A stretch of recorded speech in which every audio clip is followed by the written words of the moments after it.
On this week's Beauty Beat, we are talking about a TikTok trend, yet another one, Christina. This one is a haircut that is like turning heads in 2023. It's one of the biggest trends. It is very popular, but the one thing that is very strange about this haircut is that people are doing it themselves at home. 1 star would not recommend. No, definitely don't recommend. I mean, I was shocked. I learned about this because I watched my sister give herself this haircut on Instagram, and I almost had a heart attack. So she's the one who brought this trend to my attention. And as you can see, this stylist has created a tutorial for people to do this at home, and it's gone viral. But you put your hair in 2 ponytails, and then you cut the desired length off, and then you cut into it towards your fingers so it's not a blunt cut. Okay, so it looks kind of dangerous because like that back ponytail, I assume you cannot see what you're doing. And I have to ask, as a professional, is it recommended, I feel like I know the answer here, to cut your hair yourself at home? No, I mean, my immediate reaction was this is a definite no-no, but obviously I wanted to survey some professionals first. So I talked to some of my friends who are master stylists and national educators, and they all said like, no way, do not do this haircut. Some of them were actually horrified watching, and others were like, make sure you have plenty of band-aids on hand when you cut your fingers.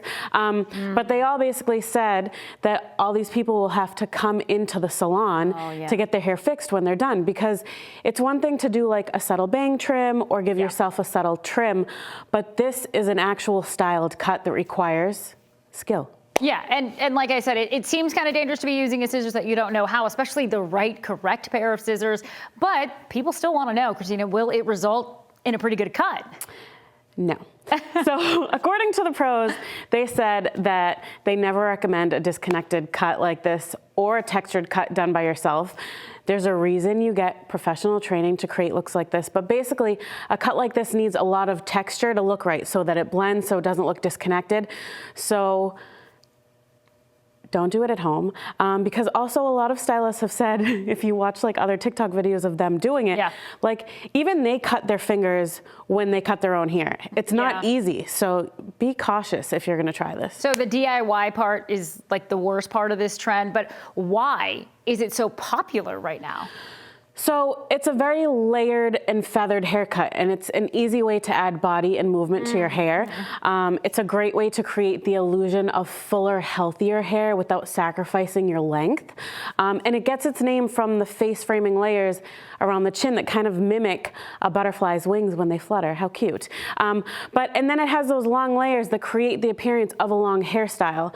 And it's versatile, so you can still put your hair up even though you're cutting it shorter in the front. And you can also, this I thought was actually really cute, you could tuck those long layers up under and then wear the short layers to make it look like a shorter hairstyle. Okay, so versatile, all those sound good, but a lot of those things we're seeing there, does it work for every hair type, or are we talking about a specific type of hair? So it's not recommended for fine or thin hair. It's great for medium to thick hair, whether it's wavy, curly, or straight. But if you have thin hair, it'll just make your hair look thinner. Much to my sister's dismay, she found this out after she cut her hair, because I told her. Cutting your hair is a pretty permanent solution. And then also, if your hair is shorter than shoulder length, it's most likely not going to work for you. It won't do the thing. The moral of the story here is, yes, go ahead, get that flowy, layered butterfly haircut, but just don't do it yourself. Go to a trained professional. Exactly. And it does require maintenance. It's not like a one and done thing. Okay, so some good advice here from Christina. Don't follow every TikTok trend was the moral of the story here. Make sure you guys tune in every Tuesday for your Beauty Beat. You can follow Christina in the meantime on Instagram. That's makeup by Christina G_.